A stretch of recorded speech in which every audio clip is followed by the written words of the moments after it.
الحمد لله رب العالمين والعاقبة للمتقين الصلاة والسلام على أشرف الأنبياء والمرسلين وعلى آله وأصحابه أجمعين.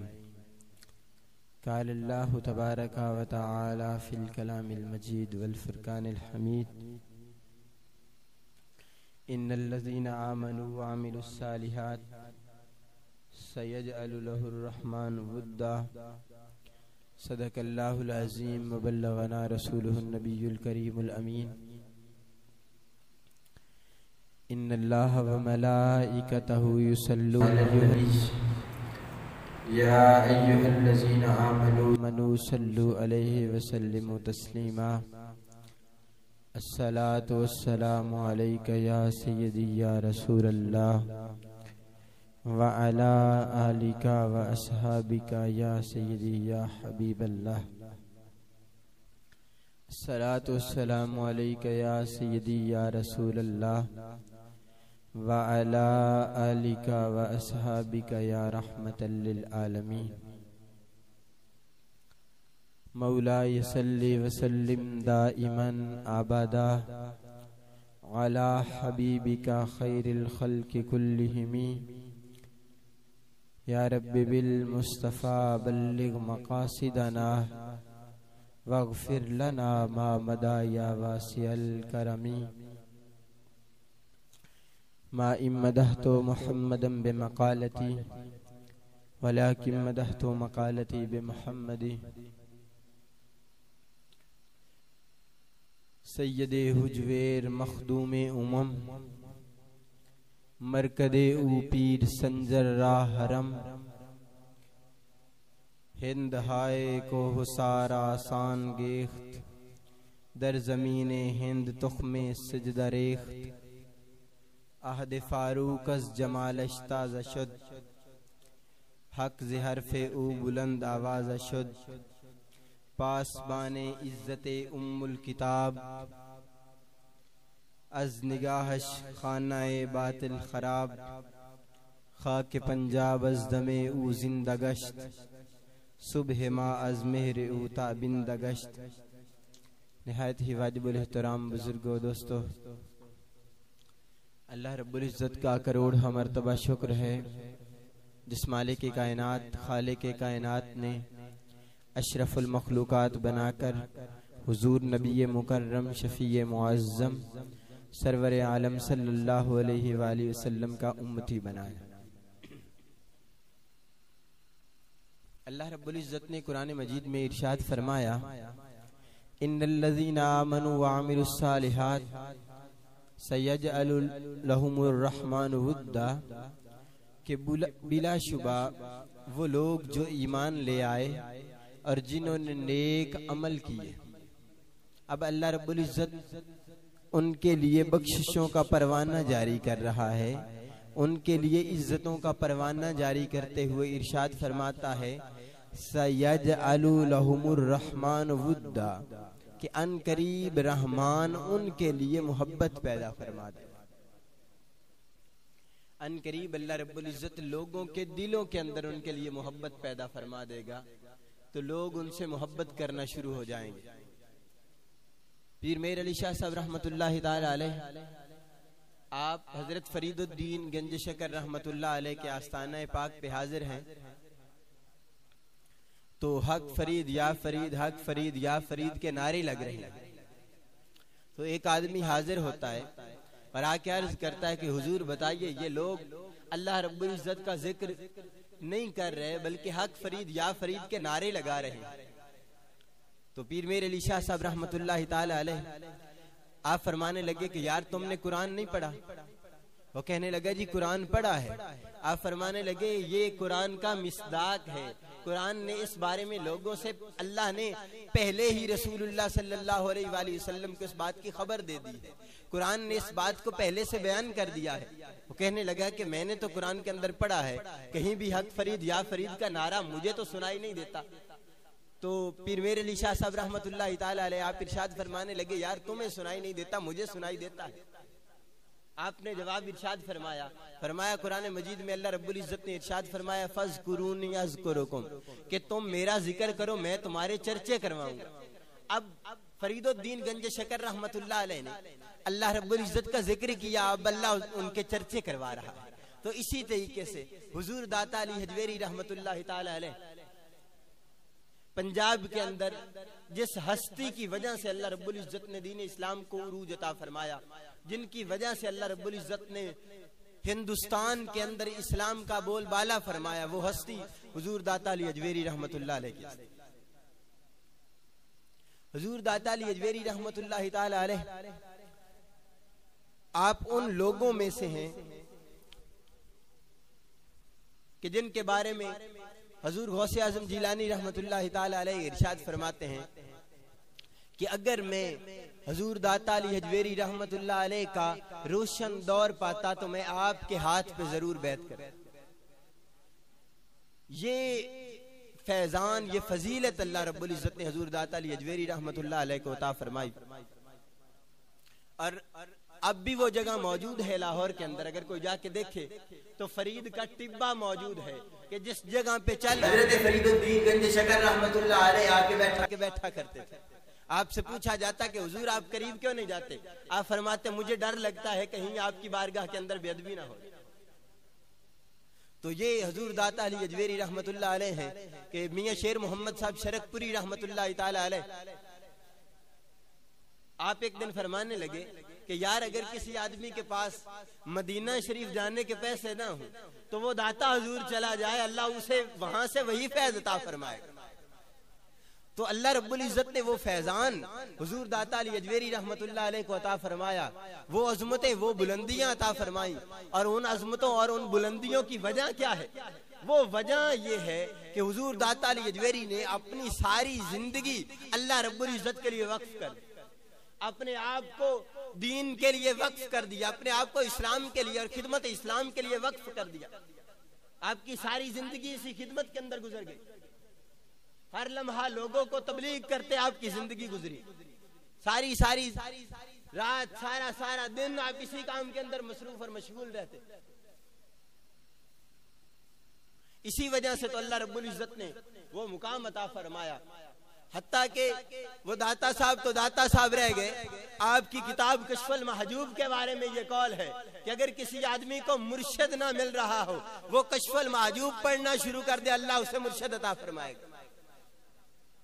اس کی وجہ کیا ہے کہ کشف المحجوب ایک وہ خزانہ ہے، تصوف کا ایک انسائیکلوپیڈیا ہے کہ بعد والے جتنے احباب نے تصوف کے بارے میں کچھ بھی لکھا انہوں نے کشف المحجوب کا حوالہ ضرور دیا۔ جس آدمی نے تصوف کے بارے میں لکھنے کی کوشش کی تو سب سے پہلے اس کی نگاہ جس کتاب کی طرف اٹھی اسے کشف المحجوب کہا جاتا۔ تو یہ حضور داتا علی حجویری رحمت اللہ تعالی علیہ کا علمی فیضان ہے، اور آپ ساری زندگی علم کی خیرات بانٹتے رہے، لوگوں کے علم کی راہ کی طرف دعوت دیتے رہے، خود علم سیکھا پھر لوگوں کو علم سکھاتے رہے۔ آپ نے جب کشف المحجوب شریف شروع کی تو سب سے پہلا باب جو آپ نے باندھا وہ کتاب العلم، باب العلم کے نام سے باب باندھا، لوگوں کو علم کی طرف راغب کیا، علم سکھانے کی طرف لے کے آئے۔ حضور داتا علی حجویری رحمت اللہ تعالی علیہ آپ باب العلم سے، کتاب العلم سے اپنی کتاب کو شروع کرتے ہیں، اور اس کے اندر آپ ایک بڑا خوبصورت قول نقل کرتے ہیں۔ رسول اللہ صلی اللہ علیہ وآلہ وسلم کی حدیث مبارکہ نقل کرتے ہوئے ارشاد فرماتے ہیں، رسول اللہ صلی اللہ علیہ وآلہ وسلم نے ارشاد فرمایا المتعبد بلا فقہ کالحمار فی الطاحونہ، کہ رسول اللہ صلی اللہ علیہ وآلہ وسلم نے ارشاد فرمایا کہ بے علم عبادت گزار اس گدھے کی طرح ہے جو آٹے کی چکی سے بندھا ہوا ہے۔ آپ فرمانے لگے کہ اگر کوئی آدمی علم سیکھے بغیر عبادت کے اندر لگ جاتا ہے تو پھر اس آدمی کی مثال اس طرح ہے جس طرح کے گدھے کی مثال ہے جس کو آٹے کی چکی کے اندر باندھ دیا جاتا ہے، وہ سارا دن اسی کے اندر گزار دیتا ہے، نہ ایک قدم اس کا آگے بڑھتا ہے نہ ایک قدم اس کا پیچھے ہٹتا ہے۔